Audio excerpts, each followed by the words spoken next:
આપણને એનો સંસ્કાર જરૂરી છે તે વખતે સંસ્કાર રૂપ આ સંસ્કાર છે.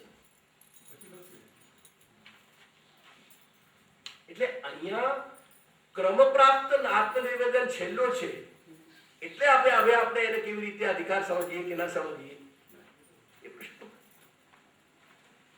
यानी मैंने थोड़ा हास्य विरोध में कहा दिक्कत अपन की गिनती की है ना कि और कुछ है. एलिमेंट्स तो 9 के 9 ही रहने वाले हैं ना. अपनी गिनती की जो दिक्कत है वो अपन सॉल्व कर ले. अपने आप नहीं गणी है शो वांधो छे.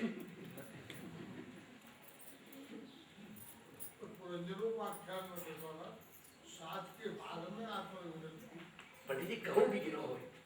मैं ये कह रहा हूं कि अधुना अनवसर काल में यानी अप्राकट्य काल में अनवतार काल में ब्रह्म संबंध मंत्र दीक्षा जो है योग्य प्रकार से जो प्रकार अपने यहाँ बताए हुए वो प्रकार भक्ति के बीज भाव को प्रस्फुटित होने को कराने को संस्कार है. ये बात श्री प्रभुचरण ने नवरत्न में स्पष्ट कह दी है कि भगवत जो आत्मनिवेदन करे भय जीव है उनको ही भगवत सेवा को अधिकार है. दूसरे लोगों को भगवत सेवा को अधिकार नहीं है. ऐसे स्पष्ट कह रहे हैं पंडित जी. उत्तरकालीन को प्रश्न नहीं है. आप अपनी सेवा पद्धति को देखो तो सही. दैनंदिन समर्पण है. जैसे शास्त्र में सोने को प्रलय मानो गयो है और जगने को फिर पुनः नई सृष्टि मानो है ऐसे दर प्रतिदिन अपने यहाँ सेवा में तुलसी के द्वारा आत्मनिवेदन को समर्पण हो गए. तो क्या आपत्ति को प्रश्न आ रहे? आपत्ति कहाँ आ रही है? आपत्ति अपन को गिनती दे रही है. अपना लॉजिकल अपना जो आर्टिफिशियल लॉजिक है वो लॉजिक दे रहे हैं. लॉजिक को अपन सुधार दें. अपन को अपनी जो आर्टिफिशियल लॉजिक है वो तो तकलीफ दे रही है ना.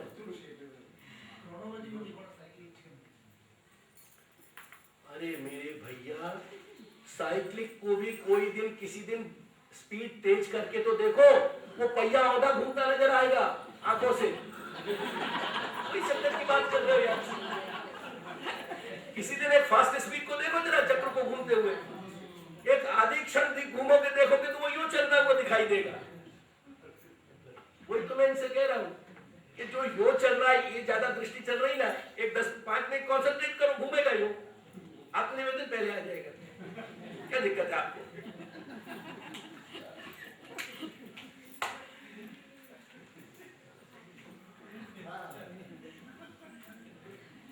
मैं ही नहीं कह रहा हूं.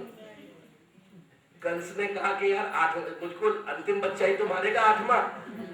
नारद जी ने समझाया कि भले आदमी गिनके तो देख यहाँ से भी वो 8वां वहां से भी वो 8वां. क्या चक्कर में पड़ा हुआ?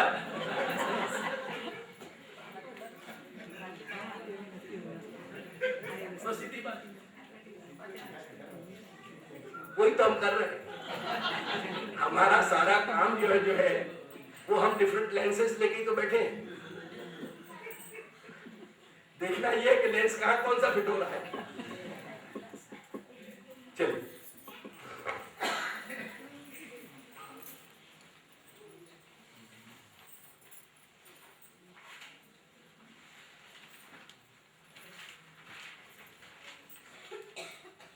देखो यहां में श्री महाप्रभु के शब्दन को और प्रमाण दे रहे हैं अंत में कि प्रेम च तत्साधनम और तत्साधना प्रेम च फलम तत्साधनम नवविधा भक्ति. एक से हाँ तुम वहां में देखती रहो.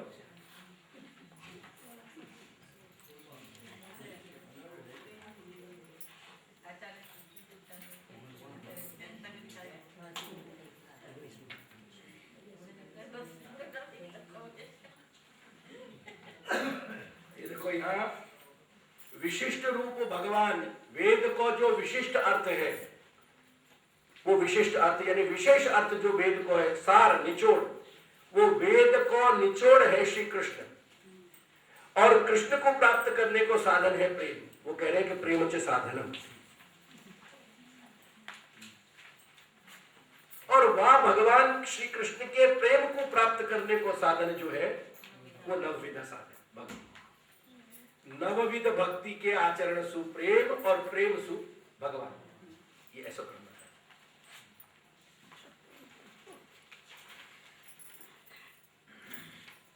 है।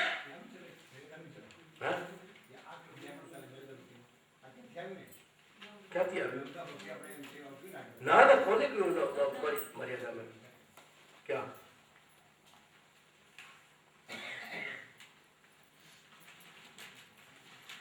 મારી વાત સાંભળો, કન્ફ્યુઝ ના કરે ને ઘનશ્યામભાઈ। મેં શું કહ્યું આજે સવારે, કર્મ માર્ગ જે સૌથી સ્થૂળ માર્ગ છે એ કર્મ માર્ગમાં પણ આ 9 પ્રકારનો પ્રયોગ કર્મના અંગ તરીકે સબોર્ડિનેટ તરીકે પ્રાપ્ત થાય આપણા શાસ્ત્રોમાં કહેવાય છે। એટલે ભક્તિના મુખ્ય 6 પ્રકાર છે। એ 6 પ્રકારમાં સૌથી છઠ્ઠી ઉત્તમ કોટીની ભક્તિ એ પુષ્ટિ ભક્તિ છે। બાકી 6 માં સાધન તો આ નવે નવ રહેશે। અને તેથી मैं पहला पण ए सत्र જ્યારે આપણો ચાલે તો અમદાવાદમાં 15-16 દિવસ ત્યારે પણ મેં કહ્યું છું કે એક વખત ફરીથી મારી ભક્તિ હાઉસની કેસેટો સાંભળો બેસી। આ બધો વિષય ભક્તિ હાઉસમાં આવી જાય છે। એટલે તમે મર્યાદા બારની વાત ન કરો, હું તો એનાથી પણ આગળની વાત કરું છું। કર્મ માર્ગ, ઉપાસના માર્ગ, મર્યાદા માર્ગ, આ બધામાં આ સાધન તો આ નવે નવ જ છે। તેથી મેં આજે સવારે આપને કહ્યું કે આપણે પણ આ નવ કરવાના છે અને વૃદ્ધ સ્વામીઓ પણ આ નવ કરે છે। એમાં ક્વોલિટીમાં કોઈ ભેદ છે કે નહીં? આપણે બતાવ્યું કે નહીં? એટલે કે આ પ્રશ્ન જ નથી।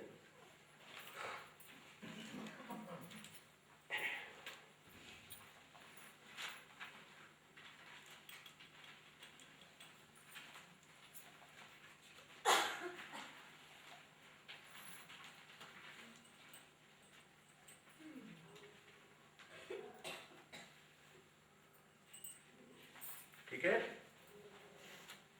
यार ये देखो आप 17वें गुच्छ में पढ़ो,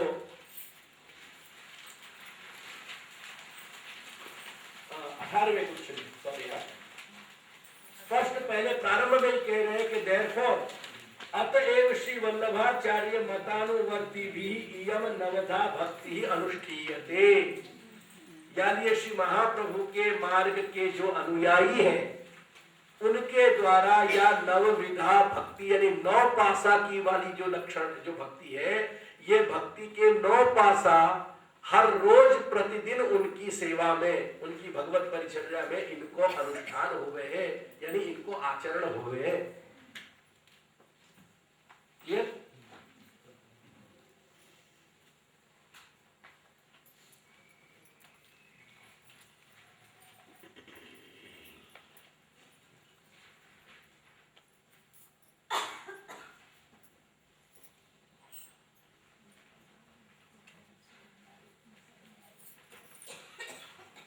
आगे पंक्ति को अर्थ करता जाऊं मैं, तुम ध्यान समझोगे ना। अब देखो समाप्त कर रहे हैं, श्रवण काय को कह रहे हैं, वाकु कह रहे हैं श्री भागवत और श्री महाप्रभु के बताए गए श्री सुबोधिनी इत्यादि जो ग्रंथ हैं उनको अपन को श्रवण करना चाहिए। प्रभु के स्वरूप, गुण, धर्म, लीला, परिकर इत्यादि सब कुछ जानने के लिए प्रत्येक पुष्टि मार्गीय सेवा करने वाले भक्ति मार्गीय जीव को श्रीमद् भागवत और श्री सुबोधिनी को श्रवण सुननो सुनानो या पढ़नो पठन पाठन ये जरूर करना चाहिए। और बाकी साथ भगवान नाम इत्यादि जो है, जैसे पुरुषोत्तम सहस्त्र नाम, श्रीमद् भागवत, भगवद गीता, भगवदीय विरचित संस्कृत प्राकृत स्तोत्र आदि पठ्यते। ठीक है, यानी अपने यहाँ के जो भागवत, श्रीमद् भागवत, भगवद गीता इत्यादि, षोडश ग्रंथ इत्यादि जो अपने मार्ग ये सब क्रम है, बाकी अलावा षोडश ग्रंथ, पुरुषोत्तम सहस्त्र नाम, त्रिवेद नामावली इत्यादि इन सब, और बाकी अलावा अपने यहाँ के जो महानुभाव भक्तन ने जो पद रचना करी है लीला के अनुभव करके, उन पदन को पठन पाठन श्रवण श्रावण और उनको अध्ययन इत्यादि करना और उनको गान इत्यादि करना, ये सब ये कीर्तन है। वहां में कीर्तन में फिर भगवान नाम इत्यादि भी आ जाएंगे, वो सब भी फिर कीर्तन में आवे, क्योंकि जो कुछ भी अपन कथन करेंगे मुंह से बोलेंगे वो सब कीर्तन में आवे, ठीक है ना।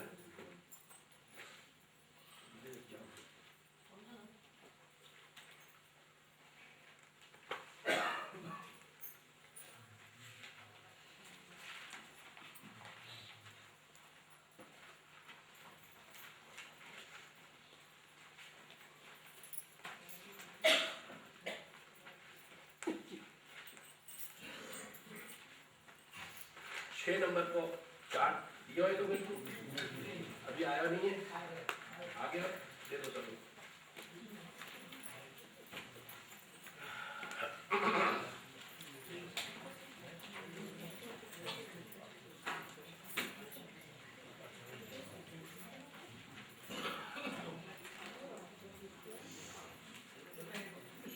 कॉम्प्रिहेंशन तो चल रहा है ना रमेश?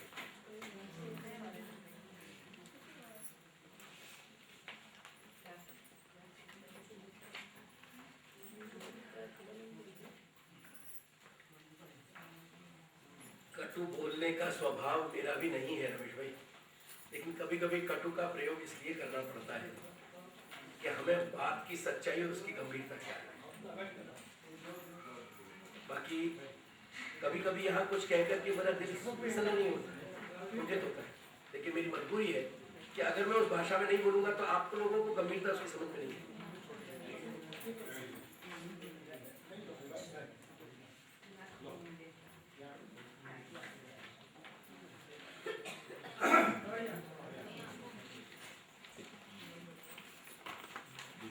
અત્યારે કેમ નો છો એવી રીતે બધી જ વખતે ફોર્મ આ બધા ચાર્ટ લીધા હોય તો સાંભળતા સાંભળતા થાક્યા લાગે, સુનારો તો આવે નહીં, તેથી હવે બીજો રિએક્શન વિચારવું પડે કે સાંભળતા સાંભળતા થાકી ગયા।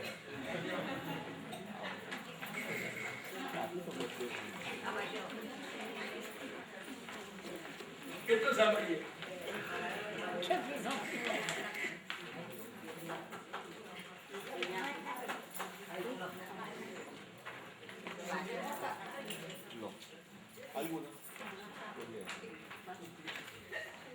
For 4-5 days I worked non-stop, Ramesh.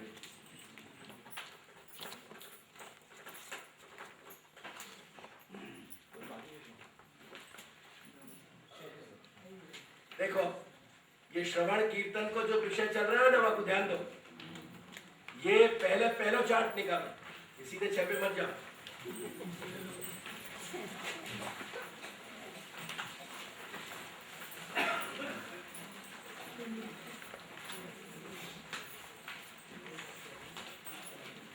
वहां में आचार જે આચાર કરવાનો જે કોષ્ટક છે લેફ્ટ રાઈટ હેન્ડ સાઈડ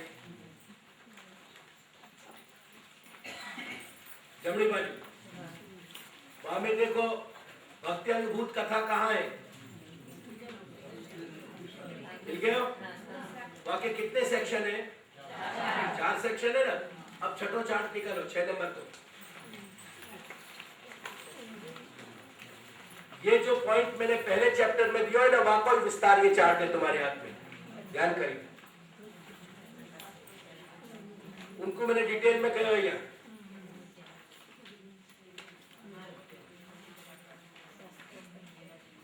देखो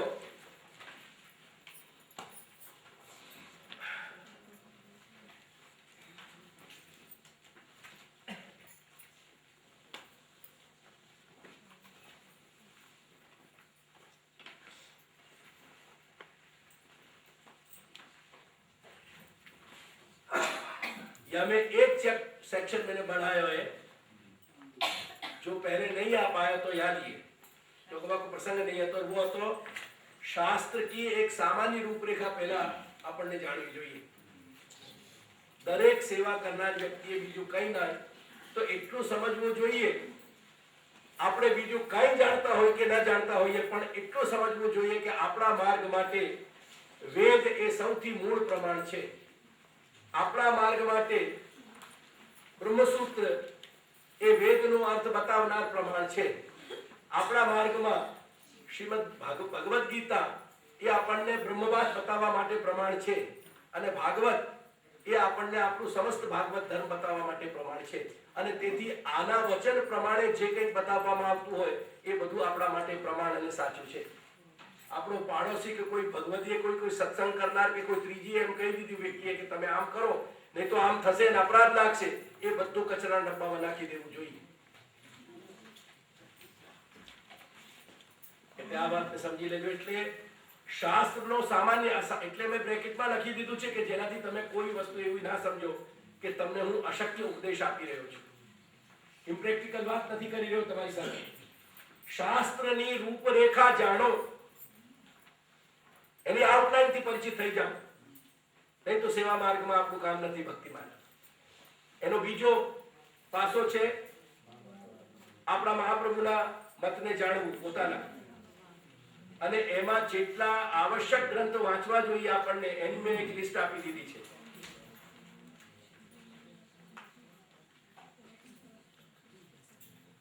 આ બ્રહ્મવાદ પરિચય મેં લખ્યું છે, જે પહેલા એક વખત ચાર્ટ આવી ગયો છે ને એમાં મેં પ્રમેય રત્નાકર લખ્યું છે. એમાં એ ચાર્ટ ઓલરેડી આવી ગયું છે. એટલે એમાં લખેલા એ ચાર્ટમાં લખેલા પ્રમાણે ષોડશ ગ્રંથ અને પ્રમેય રત્નાકરને થોડુંક પણ જાણીને અને આપણે બ્રહ્મવાદ સમજી જવું જોઈએ. અને તેથી ષોડશ ગ્રંથ વગેરેનો અભ્યાસ કરી અને રસશાસ્ત્રના નું થોડું પણ પરિચય આપણે મેળવવું જોઈએ કે જેનાથી રસાત્મકતા અને ભગવાન રસરૂપ છે આ બે શબ્દોને, અને આપણો માર્ગ એ શ્રી ભગવાનની રસક્રીડા પ્રધાન માર્ગ છે, આવા શબ્દોને આપણે ખોટી રીતે સમજીએ નહીં, ખોટી રીતે સમજાવીએ નહીં, અને એના કારણે જે અનર્થ કરીએ છીએ આપણે એવું અનર્થ ઘટન થાય. એટલે આ બધું જ મેં આપ્યું છે, એ તમે એક્ઝોસ્ટિવ જોઈ લો. અહીંયા આ કથા જે ભગવત કથા સત્સંગ વગેરેનું જે ટાઇટલ આપીને મેં જે આ 5 સેક્શન આપ્યા છે એ તમારા શ્રવણ, મનન, ચિંતન અને કીર્તન બધા માટે લાગુ પડશે. અને તેથી જે હમણાં લાલુ ભટ્ટજીએ બતાવ્યું કે આ પ્રમાણે બધા ભાગવત અને ગીતા અને આપણા શ્રી મહાપ્રભુએ બતાવેલા સ્તોત્ર અને પુરુષોત્તમ સહસ્ત્ર અને ત્રિવિધ નામાવલી વગેરે આ બધાનું, અને મહાનુભાવ ભક્તોએ જે પદ સાહિત્યની રચના કરી છે, લીલાના દર્શન કરી, અનુભવ કરી, એ બધી જ વસ્તુઓ તમે જો આ છેલ્લા 2 સેક્શનમાં વાંચો.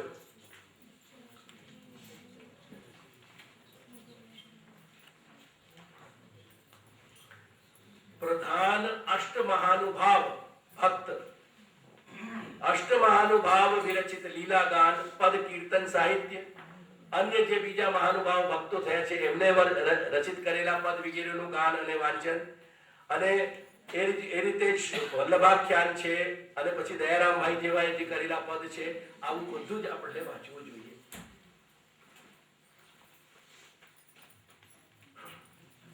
ખ્યાલ આવી ગયો? એટલે આમાં હજી આપણે આગળ ગ્રંથમાં જ આગળ જઈએ છીએ, પણ આ જે 6થા નંબરનો ચાર્ટ છે એને બરાબર એની સાથે સમજીને ચાલવું. અને હવે જ્યારે તમે જોઈ રહ્યા છો તો નીચે આવી જાઓ. નીચે 3 સર્કલ છે, એમાં કોઈક એકાદ સર્કલ મોટું દેખાય છે? પહેલું સર્કલ મોટું છે ને, એ પહેલું સર્કલ છે શ્રવણ કરવાનું. શ્રવણ, શ્રાવણ અને પઠન પાઠન અંદર છે ને બધું લખેલું. અને એ સર્કલમાં લખાય છે કે સીધા સીધા લખાયા છે? એટલે એનું મીનિંગ શું થયું? એનું સતત આવર્તન ચાલુ, એ કદી રોકાવા ના જોઈએ.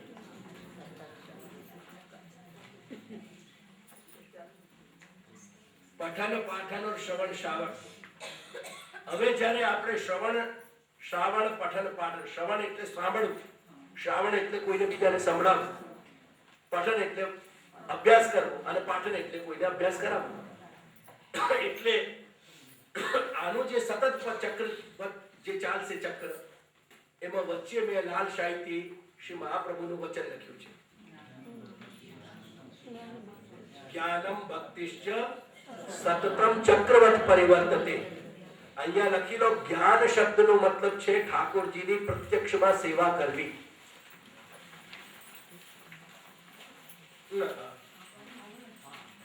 જ્ઞાનમ, એક મિનિટ ચાલો, एक सेकंड जरा वो साथ छठे नंबर को वाले लाओ, दिखा दो कि वाकई या चार्ट पे मत लिखियो, अलग लिख लीजिए, चार्ट बिगड़ेगा. अच्छा, तुम्हारा तो लेमिनेटेड है, अच्छी बात. क्रिएटिव.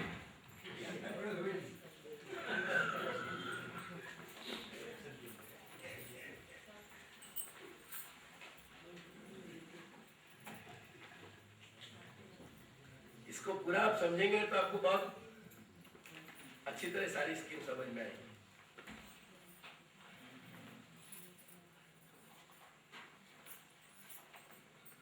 ये सब चार्ट आपको मिल ही जाने वाले हैं रमेश भाई. सब लोगों को ग्रंथ के जिस दिन अपना सेशन समाप्त होगा उस दिन सारे चार्ट आपको अर्पित हो जाएंगे.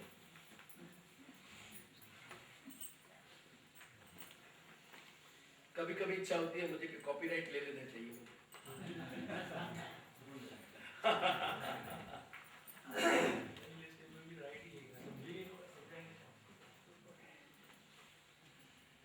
रमेश भाई, इन चार्टों से अगर 2-4-10 व्यक्ति भी अच्छे ढंग से इस मार्ग को समझ सके, इससे बड़ा कॉपीराइट क्या दूंगा.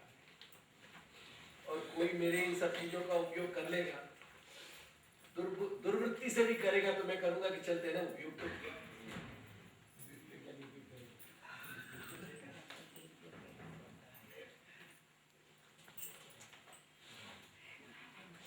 कभी कभी मेरे पास ऐसे लोग भी आते हैं जो कुछ कुछ गंभीर बातों की मेरे से चर्चा कर लेते हैं और फिर बाहर जो है उसका एक्सटेंशन करते हैं. ऐसे भी मुद्दे बनते हैं, पर मैं उसे भी अच्छा मानता हूँ कि चलो भगवत चर्चा तो कहीं ना कहीं हो ही रही.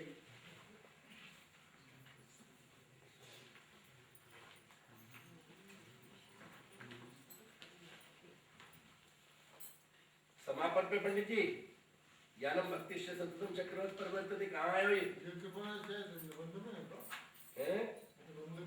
अब ये तो पंडित नहीं जाने महाराज, यही आपसे पूछ रहा हूँ कहाँ है. बताओ सही कहाँ मिलेगा. अध्याय को नाम तो दो पंडित जी.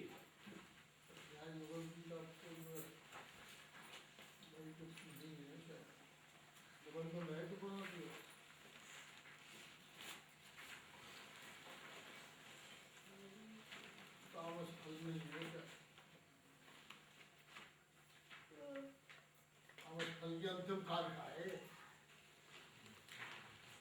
तो नहीं जरा वो सबसे वो आगे छठो पाठ. अरे तो बात ही मैं तो मुझको क्या, मैंने तो वो क्या अक्षर पे दृष्टि पड़ी. ये छठो लाइन, ये सातों कही मैंने. तो मैं भूल के सातों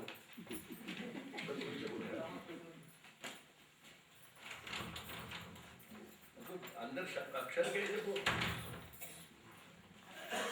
हाँ, ब्रह्मानंद ते तो ब्रह्म रदम नीता वो आ गया.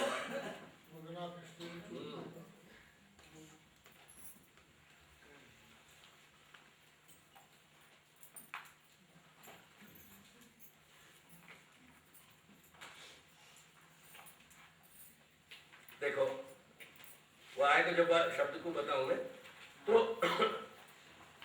ये श्रवण श्रावण और पठन पाठन करके जो कीर्तन है ना, वह कीर्तन के बीच की एक लिंक है पूरी लीला भावन की. जो बीच को चक्र है वह पढ़ो क्या निकले हो. श्रवण के अनंतर એટલે श्रवण પછી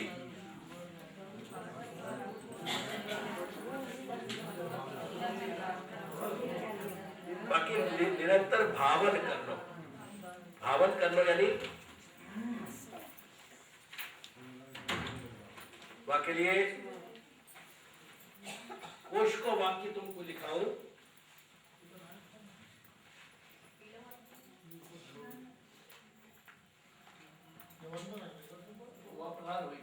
बाहर रखे हुए वहीं रख दिए तो मैंने पाछो साथ में मैंने वहीं रख दिया।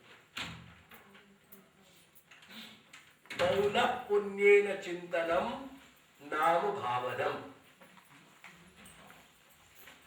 कोश को वचन है चिंतन। भावन शब्द को मतलब है पौनः पुण्येन चिंतनम। ये शब्द लिखो पौनः। पौ लिखो धीरे लिखो और दो मात्रा ऊपर लगाओ। पौ पौनः हमें विसर्ग लगाओ। पुण्य पौनः पुण्येन।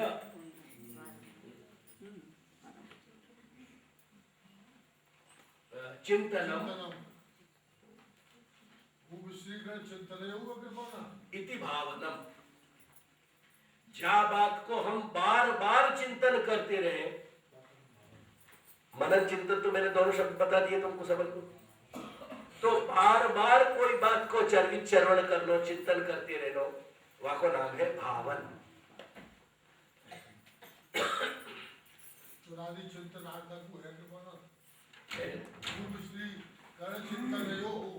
तो श्रवण श्रावण के बाद हमारो मनन चिंतन सहित भावन आवेगो। मनन चिंतन सहित भावन और भावन के पश्चात कीर्तन। यानी कीर्तन और श्रवण के बीच की जो सबसे महत्वपूर्ण लिंक है वो भावन है। बाकी मत भूलिए। बिना श्रवण के यानी बिना भावन के कीर्तन नहीं हो सके और बिना भावन के श्रवण कियो भयो सफल नहीं हो सके। श्रवण कियो भयो अथवा पठन कियो भयो कोई भी क्लियर भयो। याद ये मैंने ये बात बताया है। और इन समन को जो समन को आवर्तन है यानी आवर्तन में दियो है, गोला में दियो है। और वहां के बाद भी मैंने इन तीनों में परिवर्तन के पूरे आवर्तन के एरो दिए। वो देखो पता देख लीजिए। श्रवण या पठन, श्रवण श्रावण या पठन पाठन केवल एक बार जरूरी नहीं है, निरंतर जरूरी है। जानिए हमारे यहाँ वार्ताएं नित्य बाची जाए। यही ये श्री सुबोधिनी के प्रसंग नित्य पढ़ने चाहिए। यही ये श्री महाप्रभु की वाणी अपन को षोडश ग्रंथ इत्यादि की नित्य पढ़नी चाहिए। तो श्रवण मनन चिंतन, श्रवण श्रावण पठन पाठन सु भावन और भावन सु कीर्तन और कीर्तन के बाद फिर श्रवण श्रावण और श्रवण श्रावण के बाद फिर भावन और भावन के बाद फिर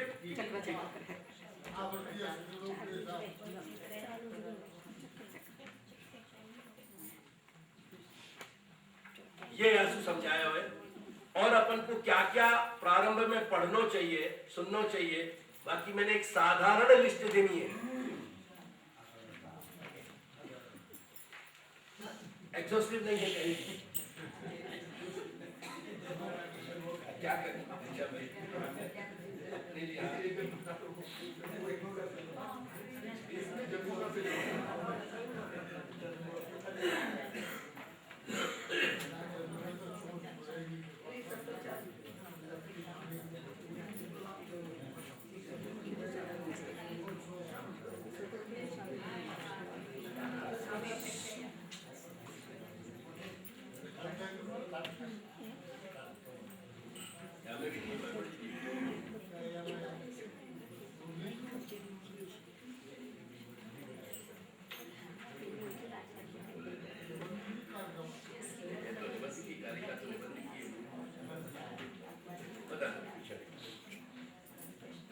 ठीक है ना। अब ये चार्ट को फिर अपन लेंगे, अब अगर फिर या थोड़ा सा ब्रश अप कर लेंगे।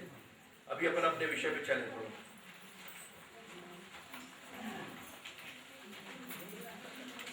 ये याद है मैंने आपको परिचय आप बता दियो कि ये सब पठन पाठन को या को विषय आ रहे हैं।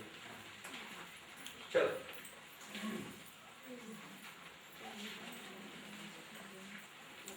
तो महाप्रभु को वचन है जो आपको मैं दिखा दूंगा।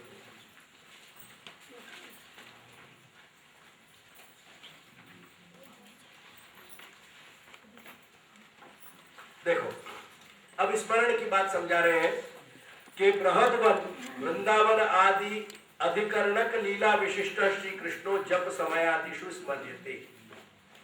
ब्रज में भगवान ने जा स्थल पे जो क्रीड़ाएं करी हैं, उन क्रीड़ा के स्थल में क्रीड़ा करते हुए भगवान को स्मरण अपन को करना चाहिए।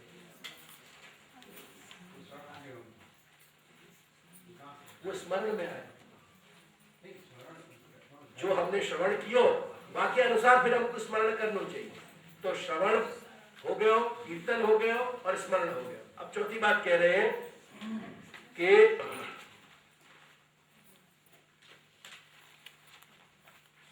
पाद सेवन कह रहे हैं यहाँ कि भगवान मंदिर मार्जन वक्ष वस्त्र प्रक्षालनादि कंच पाद सेवन रूपा भक्ति ही।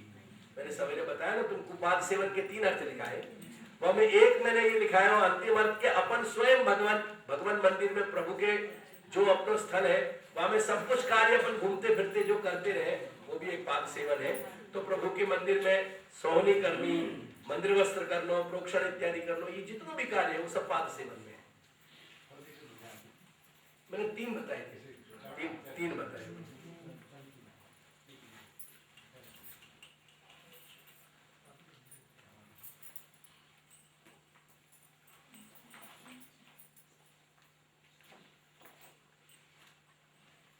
अब अर्चन रूपा भक्ति बता रहे हैं। 3 हो गए ना, श्रवण, कीर्तन, स्मरण, पाद सेवन। अब अर्चन बता रहे हैं। देखो अर्चन में उन्होंने 2 प्रकार के अर्चन बताए हैं। एक तो नैमित्तिक अर्चन। नैमित्तिक अर्चन को मतलब है वर्षोत्सव की सेवा में जो सेवा क्रम में निमित्त बनतो होए तत्त निमित्त को ध्यान में रख के वाक्य अनुसार जो परिचर्या करनी वह को नाम नैमित्तिक। यदि वह शब्द देख लो, कह रहे हैं कि पंचामृत स्नान अधिवासन संकल्प देवोत्थापन मंत्रादि नैमित्तिकम। क्या लगे? पंचामृत स्नान कराने, अधिवासन कराने, संकल्प कराने, देवोत्थापन कराने, या में जहां जहां मंत्र इत्यादि को प्रयोग होते हुए वो सारे के सारे जो सेवा के क्रम है वो नैमित्तिक अर्चन है। और धूप दीप शंखोदकादिकम प्रात्यान्निकंच, प्रतिदिन धूप दीप इत्यादि करना है। अब या में समझ लो, देखो पंचामृत में मंत्र की प्रक्रिया है, यदि वो ब्राह्मण के वैष्णव के लिए है। अधिवासन को मतलब है ठाकुर जी को जा उपकरण में अपन पधरा रहे हैं, जैसे हिंडोला एक उपकरण है, जैसे पन्ना एक उपकरण है, जैसे रथ एक उपकरण है, जैसे फूल मंडली एक उपकरण है इत्यादि। तो फूल मंडली को तो अधिवासन अपने यहाँ नहीं होगा क्रमशु, परंतु रथ है, डोल है, हिंडोला है, पलना को भी अधिवासन नहीं होगा। पल्ला को अधिवासन नहीं होगा। तो हिंडोला पन्ना को नहीं होगा भाई अधिवासन। तो ये जो अधिवासन है, अधिवासन को मतलब है, अब जैसे ज्येष्ठाभिषेक को जो जल है रात्रि को जो भर के रखे हैं अपन स्नान यात्रा में, जल यात्रा के दिन, तो जल यात्रा के दिन जो जल भर रहे हैं वहां को भी अधिवासन हो गए। जैसे ठाकुर जी को चंदन यात्रा पे जो अपन चंदन घिस के और शीतल जितनी भी वस्तु हो उनको भी अधिवासन हुए। पर अधिवासन करनो यानी मंत्र सहित भावना करके और प्रभु की वस्तु में आदि दैविक स्वरूप की भावना करनी।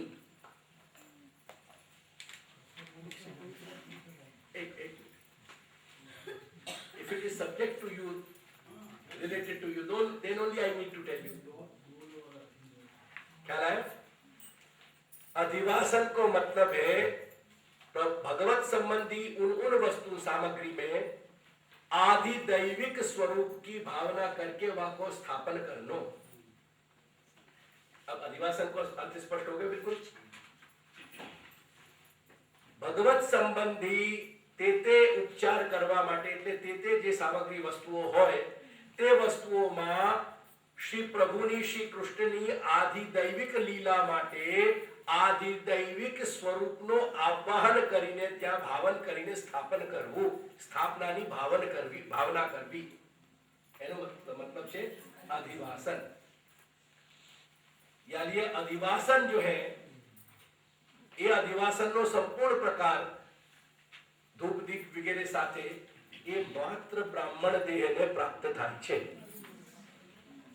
એટલે તમારે ફક્ત સેવામાં હિંડોળા સિદ્ધ થઈ જાય એટલે ભાવ સહિત પ્રભુની વિનંતી કરી, વિજ્ઞપ્તિ કરી કે આપ બિરાજો, એના પહેલા આ સંપૂર્ણ સ્વરૂપની આધિદેવિકતા સિદ્ધ કરો, એવી અમારી સદૈવની વિનંતી, વિજ્ઞપ્તિ એમ કરીને શ્રી મહાપ્રભુની ઉભય પ્રભુ ચરણની અને શ્રી દાદાજીની કાનીથી આવી વિનંતી કરીને દંડવત કરી લેવાના, એ તમારા માટે આદિવાસન।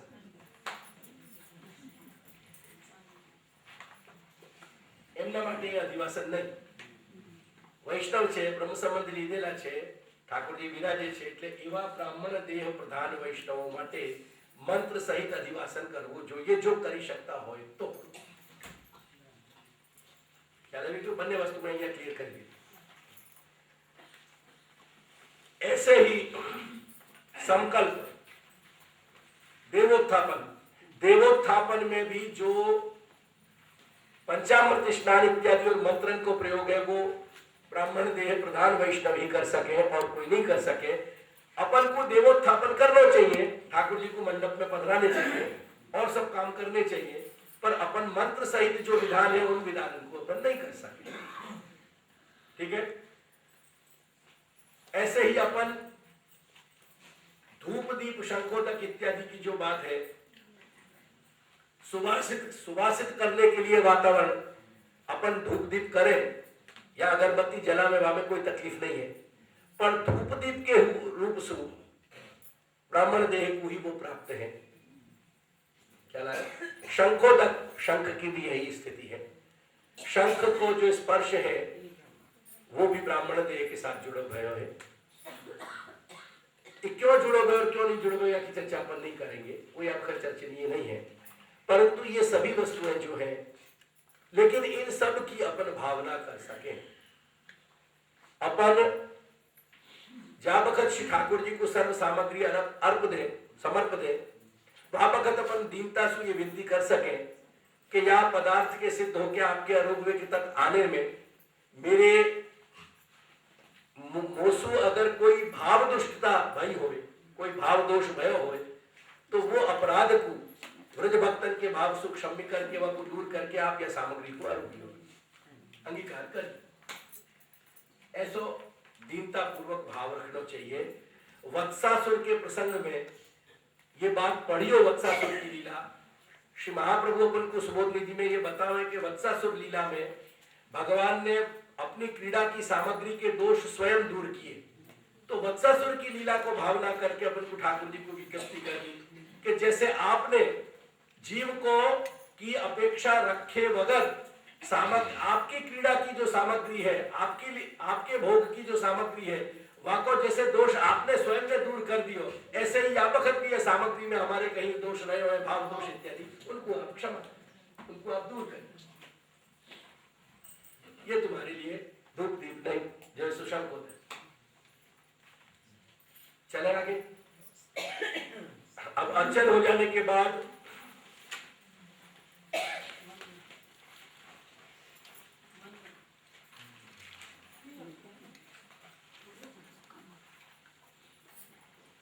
क्या आयो? अर्चनम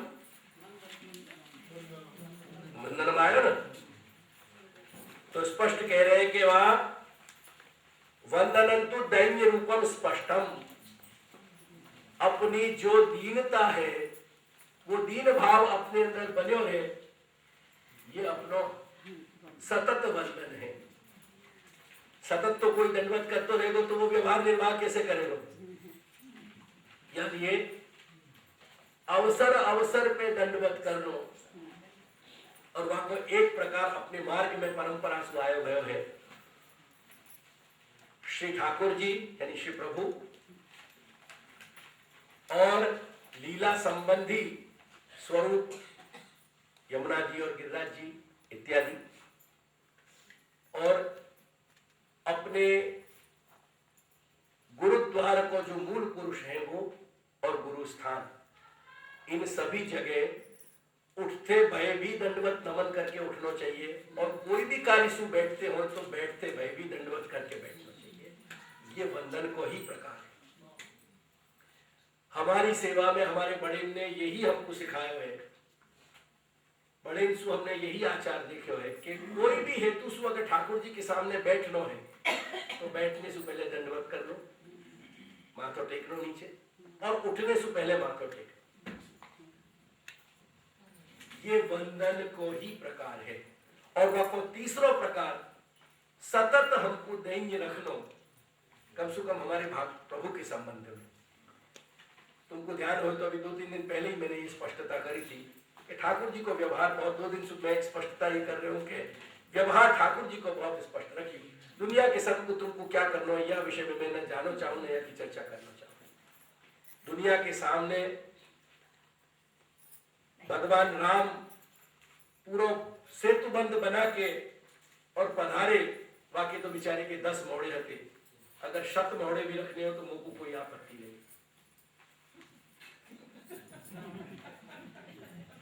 अगर 100 मोड़ा भी रखने हैं समाज में मुझको कोई आपत्ति नहीं, पर अपने मालिक के संग एक मोड़ो रखियो, नहीं तो कोई गति बन नहीं पाएगी। और जो मालिक से संबंध रख रहे हो हमें सर्वथा सर्वदा अपनी दीनता बनाए रखी। बाकी शब्द मुख होनो हो तो मुख को कोई तकलीफ नहीं। भगवान शायद 10 गुने को 10 गुना करने के लिए एक की जगह 10 सेतु बंद बांध लेंगे, यही हो सके, क्योंकि 10 मोड़े के लिए जब एक सेतु बांधना पड़े तो 100 मोड़े के लिए 10 सेतु बांध लेंगे। कोई एक ऐसी भी लीला कर सके। चलो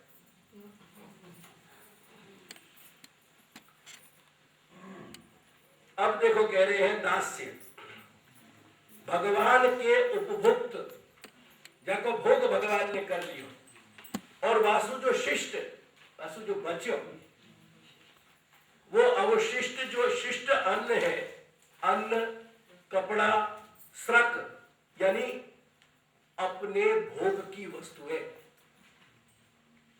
यानी या को आधुनिक नाम दो तो जितनो भी अपनो अपन जो सौंदर्य प्रसाधन को उपयोग करें वो सारा। क्या को मतलब ये नहीं है कि क्रीम पाउडर और लिपस्टिक अपन भगवान को अंगीकार करने लगे, ये ध्यान रखिए। लेकिन हमारी जो आर्य प्रधान जो हमारी जीवन पद्धति है, जो हमारी श्रेष्ठ लोगन ने जो हमको, जो हमारो श्रेष्ठ लोगन को दियो गयो, हमको जो सौंप्यो है, ऐसो अविगीत शिष्टाचार। कितने शब्द हैं हमें? अविगीत शिष्टाचार 2। अविगीत को मतलब है कि जाकी निंदा न करी गई हो, ऐसे शिष्टन को आचार जो हमको मिले हुए वाक्य अनुसार, हमको अपनी सुख सुविधा के जो भी साधन है उन श्रक चंदन इत्यादि को हम भगवान को भोग करा के और उनको उपयोग करें। दूसरे शब्दन में अगर भगवान ने सुविधा दीनी है और एयर कंडीशन लगाना है तो इतना ध्यान रखियो कि पहला एयर कंडीशन ठाकुर जी के मंदिर में लगना चाहिए, दूसरा तुम्हारा ड्राइंग रूम के बेडरूम में लगे, वहां में कोई आपत्ति का विषय नहीं। तो ये श्रक गंधसु हमारी जो सुख के या विलास के जो भी साधन है वो सब हमारे प्रभु को अंगीकार होना चाहिए। विलास मेरा मतलब विलास प्रधान जीवन की बात मैं नहीं कर रही हूं।